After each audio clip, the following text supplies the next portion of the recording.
Chers amis, nous nous retrouvons aujourd'hui, nous sommes Dalet Sivan, Heitafin Ainchet, le 14 Sivan 5778.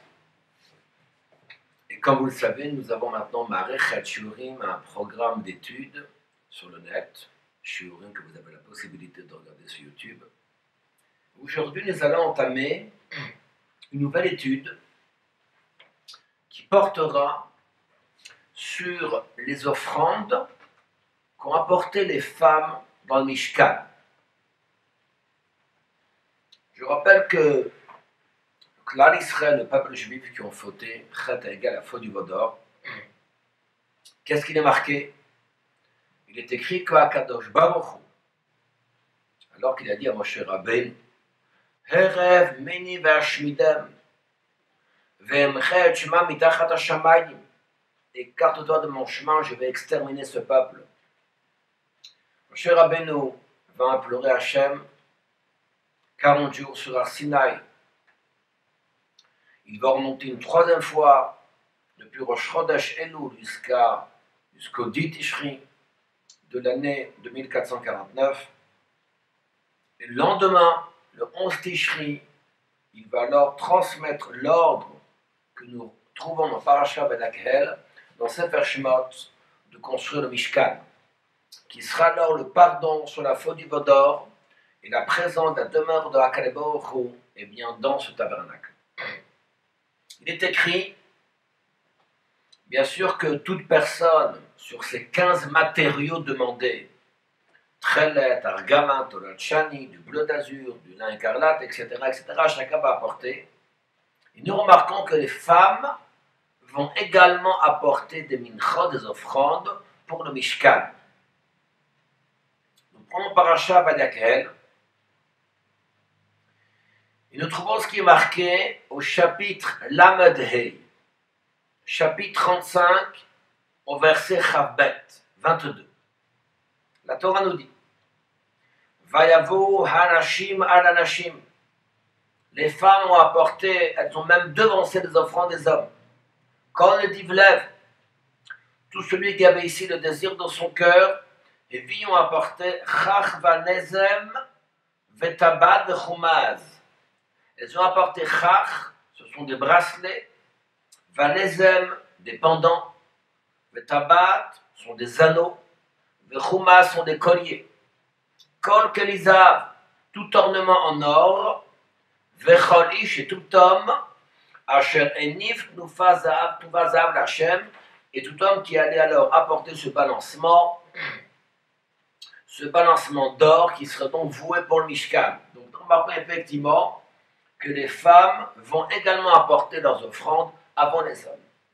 Et nous allons, si vous voulez bien, nous pencher aujourd'hui sur ces 4 cadeaux, ces 4 offrandes que les femmes ont apportées, chach, nezem, tabat et chumaz. Elles ont apporté chach. Elles ont apporté des bracelets. Il est évident qu'à l'instar de ce que nous savons, ce qui est marqué sur l'inauguration du Mishkan et sur ces cadeaux offerts par les femmes, nous devons en filigrane voir à travers ce que la femme réalise quelque chose d'encore plus profond. Le tafkid, le rôle que la femme a, qu'elle joue au sein du Klal Israël, en l'occurrence, comme étant celle dont le rôle est tout à fait essentiel dans l'éducation des enfants. Et à travers ce que les femmes ont apporté dans le Mishkan, dans le tabernacle, en réalité, c'est une leçon que nous apprenons sur le comportement que la femme doit avoir dans sa maison, dans l'éducation de ses enfants, dans ce mikdash, dans ce sanctuaire qui est donc sa maison. Nous commencerons par chach. Les femmes ont donc apporté des bracelets. Si les femmes ont apporté des bracelets, ce bracelet que l'on met à l'oreille, des boucles d'oreilles, parce que chaque femme juive a justement ce devoir, lorsqu'elle est en train de construire Bait, lorsqu'elle est en train de construire une maison pour Hachem, d'avoir et de mettre en expression Rouch Hashmiya Shela. C'est-à-dire qu'il faut qu'elle soit capable d'écouter le sens de l'ouïe. Qu'est-ce que ça veut dire qu'une femme va écouter? Elle doit d'abord écouter ce qui se passe dans la maison. Elle doit être à l'écoute de ce que chaque enfant demande. Elle doit aussi tendre l'oreille de manière très précise pour savoir quelles sont les décisions qu'elle doit prendre dans sa maison. Et enfin, elle doit tendre l'oreille, l'igdolé hador, à ce que les maîtres de la génération disent quant à l'éducation des enfants. Il est évident que si nous prenons l'exemple du rabbi, qui a donné une dimension tout à fait unique et particulière à l'éducation des enfants, à tel point que le 11 Nissan, qui est le jour d'anniversaire du rabbi, a été proclamé aux États-Unis comme étant un Yom HaChinuch, un jour d'éducation. Et le rabbi nous a donné un message et nous a dit, à l'instar de ce qu'il est marqué, comme les marqués nous commentons dans la Haggadah, tous les jours de ta vie, eh bien, c'est ce menti, tous les jours de ta vie, pour inclure les temps messianiques, où nous aurons alors le devoir de rappeler la sortie d'Égypte, même une fois que Mashiach va se dévoiler. Pourquoi est-il si important, si fondamental de rappeler la Tziat Mitzrayim, même une fois que Mashiach va se dévoiler? C'est qu'en réalité, Yetziat Mitzrayim, la sortie d'Égypte, si vigadeta levincha, tu raconteras à ton fils. C'est-à-dire que nous mettons l'accent sur le Yesoda, le fondement des fondements, dans notre Sainte Torah, qui est donc le Chinuch, l'éducation. Et comment cette éducation doit-elle être transmise? Avec simcha, avec joie. Il faut que cette éducation soit une éducation où je fais en sorte de faire agir l'enfant, que l'enfant va faire quelque chose. Ça, c'est le chinuch. Je ne peux pas me contenter de donner des conseils à droite, à gauche, mais je dois éduquer un enfant pour que l'enfant prenne les bonnes résolutions, et bien tout au long de sa vie, déjà pendant ces premières années où je suis là même pour éduquer ses enfants, et que ce sont des décisions qu'ils prendront durant toute sa vie. Et si nous parlons de la simcha, de la joie, qui doit être présent tout au long de la vie lorsqu'on éduque un enfant. Il y a parfois des parents qui sont bêtes-sards, dans une souffrance incroyable, dans une alerte totale et complète, et qui baissent les bras. Ils ont oublié que nous sommes en train d'éduquer un enfant. L'éducation d'un enfant n'est pas forcément quelque chose qui se fait avec la réussite immédiate, mais c'est quelque chose qui se fait sur le long terme. Aujourd'hui, je peux échouer dans l'éducation de mon enfant. Demain, je peux réussir. Mais je suis toujours dans cette dynamique d'éduquer un enfant. Il est raconté sur le Chosé Lublin, qui a donné à son fils, qui s'appelle Rabbi Yosef, il lui a donné un héritage, des vêtements de soie de Shabbat, il lui a donné une ceinture, et il lui a donné également une montre. Une montre qui était présente constamment dans la chambre du Chosé Lublin. Et voilà que Rabbi Yosef, le fils du Chosé Lublin, a eu l'occasion un jour, eh bien, lorsqu'il est revenu de Lublin à sa maison, il y avait une grande pluie qui descendait, il a hérité de son père ces objets-là, et il a dû s'arrêter dans une auberge, dans un petit village. Et dans ce village habitait un juif, et là-bas il y avait ici une auberge, et le villageois lui a demandé ici une somme d'argent pour le temps qu'il est resté à l'auberge. Il est resté là-bas quelques jours. Le problème, c'est que Rabbi Yosef n'avait pas d'argent.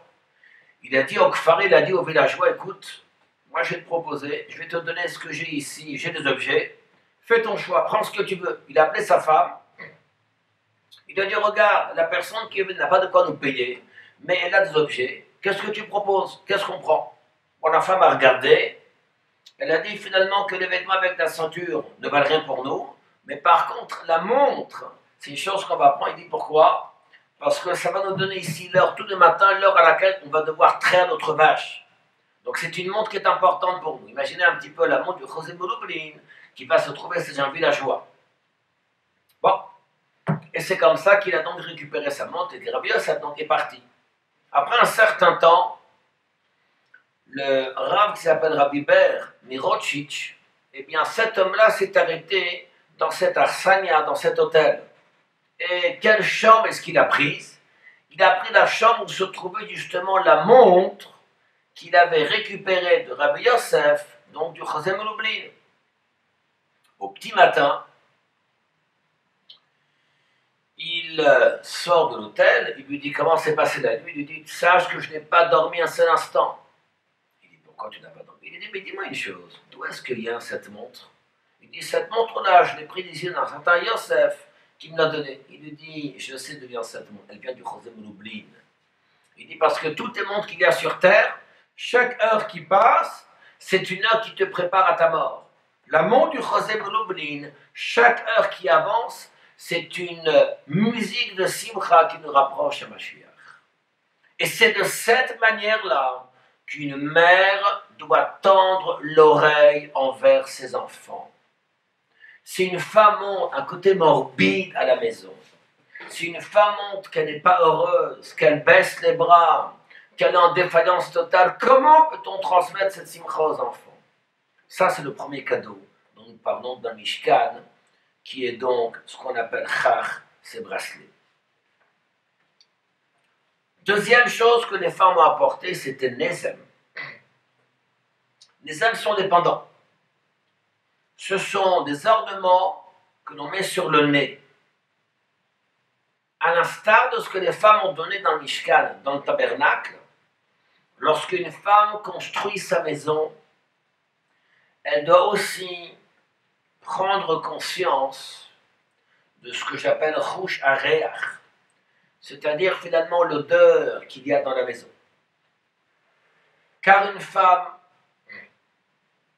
doit accepter et haose velo et amaase, c'est-à-dire elle doit accepter la personne qui fait la chose, elle doit avoir ici un regard positif envers autrui sans aucune condition. Il faut être capable de pouvoir donner un yachas, de pouvoir donner une valeur à autrui, même si concrètement je n'accepte pas l'acte qui a été fait. Le kabel est à osser.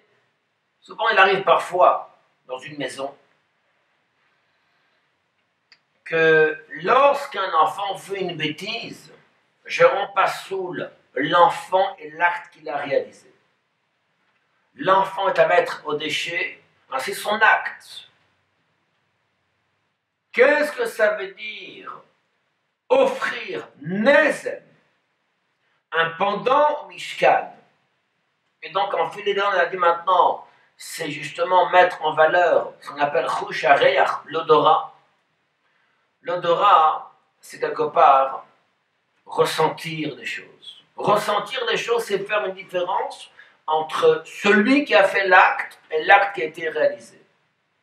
Je dois toujours garder un kavod, un respect. Lorsqu'on parle d'un enfant, je dois toujours avoir un lien, quel que soit l'âge, dans l'éducation, à ce que les parents disent à un enfant, nous te respectons, mais on ne respecte pas l'acte que tu as fait.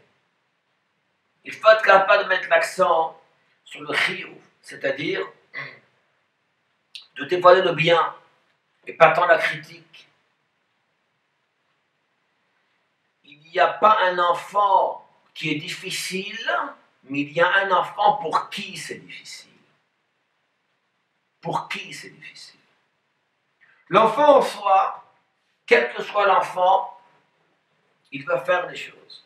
Tu as un enfant pour qui effectivement ça sera difficile de lire, difficile de manger, difficile de se lever, c'est exact. L'acte est en soi difficile pour lui, mais ce n'est pas l'enfant qui est difficile. Suis-je capable de faire ce discernement entre l'enfant et l'acte? Au bout d'un certain temps, vais-je dire que l'ergel n'a c'était bas, à ce qu'une seconde nature s'installe dans l'enfant? Je ne suis plus capable de faire la distinction entre l'acte et l'enfant. Mais si c'est ainsi, la tchouba ne pourra jamais exister. Même si cet enfant fait tchouba, je vais tellement graver l'acte de la personne avec la personne elle-même que je ne pourrai jamais me défaire de ce qu'il a fait auparavant. Je dois être capable de faire cette distinction, malheureusement. C'est ce que malheureusement nous trouvons dans notre société beaucoup plus grande, de ne pas faire la distinction entre la personne et l'acte qu'il a réalisé. N'est-ce pas que nous dit le Balatania, lorsque nous regardons un juif, pour avoir envers lui Avat Israël réellement, Priya Mesitrada, Vechedva Mesitrada. Je pleure d'un côté sur l'acte qu'il a réalisé, et je suis heureux de l'autre, parce qu'il a en lui une Neshama Elokit, une âme divine. Je dois faire la distinction entre l'enfant lui-même et l'acte qu'il a réalisé. Il est évident de donner à chacun une responsabilité.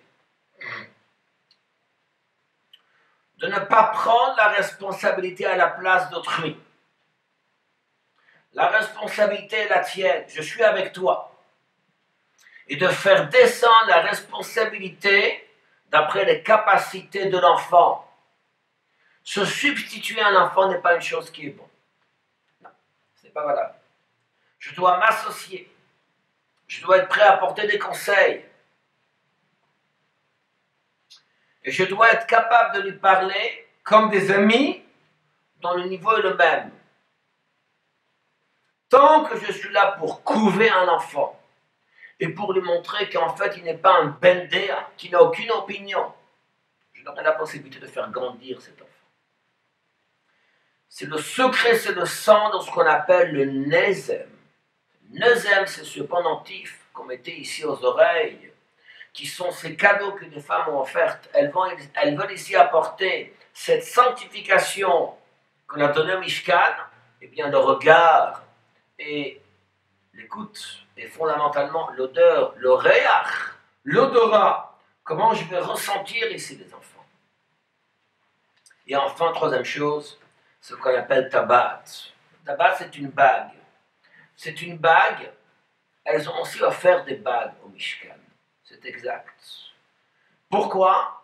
Parce qu'à l'instar d'une bague que l'on met ba'etzba, ici sur l'index, toute femme doit être capable de mettre ici etzba à la dofek, sur soi-même, et de faire ce qu'on appelle un bilan de ses actes. La personne doit être capable, une femme, de désigner ma moutar et ma assour, ma kacher ou ma lo kacher. Qu'est-ce que tu peux faire, ce que tu ne peux pas faire? Et troisième chose, il faut que ce etzba soit le etzba Elohim. À l'instar de ce qu'on appelle l'index de doigt de Dieu, toute femme doit être capable, dans son foyer, dans un enfant, de dire « Me'Hashem ha'itazot », que tout soit été la volonté de Dieu, de dévoiler dans chaque acte qu'elle va réaliser la présence d'Hachem. Je vous souhaite une excellente journée. On se donne rendez-vous pour la suite de notre thème sur les offrandes des femmes.